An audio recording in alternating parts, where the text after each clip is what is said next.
Start.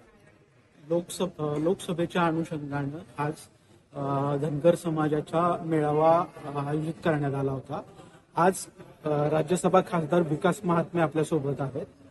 Sir, आजच्या आढावा बैठक मेळाव्यामध्ये काय नक्की साधारणतः आजच्या आढावा बैठकीत महायुती सरकारतर्फे कोणची कामं झालेली आहेत त्याच्यामुळे धनगर समाजाला लाभ झाला. कारण कसं आहे, सर्वजण म्हणतात आरक्षण तर मिळालंच नाही, पण आरक्षण हा भाग एक महत्वाचा आहे. त्याची वाट आहे.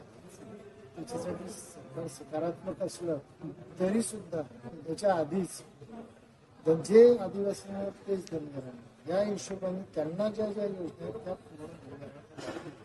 त्याच्यामुळे त्यांनी त्याच्यासाठी 1,000 कोटी मिळते. आज तुम्ही पाहाल की कुठल्याच समाजाला एवढा कधीच मिळाला धनगर समाजाला मिळाला.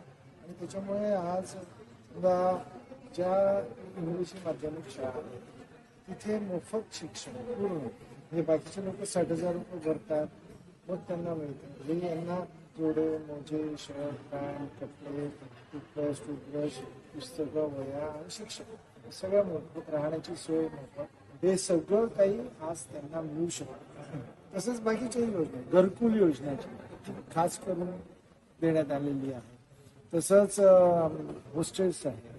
हॉस्टेलचं नागपूर, औरंगाबाद, संभाजीनगर आणि नाशिक या इथे सुरुवात पण झालेली आहे.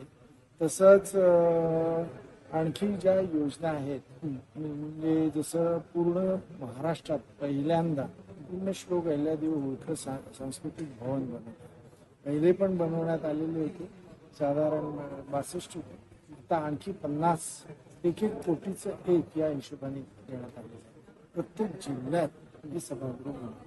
अशी कितीतरी योजना आहेत, त्याचा लाभ लोकांनी. तुम्ही मतदारसंघ वाईज कसं फिरणार आहात, त्याचं नियोजन कसं असणार आहे? बरोबर, हे जरी झालं कामं, पण या कामाच्या मतांमध्ये रूपांतर अतिशय आवश्यक आहे. तर ते त्याच्यासाठी तुम्ही म्हणाले ते महत्वाचं आहे की आम्ही तयार केलेली आहे, एक कमिटी तयार करतो जिच्यात मतदारसंघ, विधानसभा मतदारसंघ निहाय आमचे 2-2 कार्यकर्ते राहतील.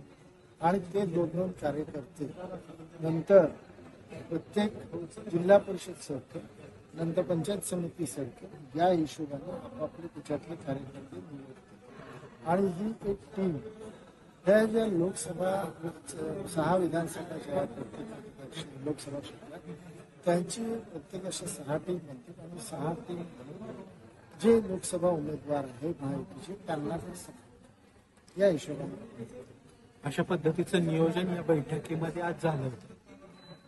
प्रशासन टाइम्स, धन्यवाद.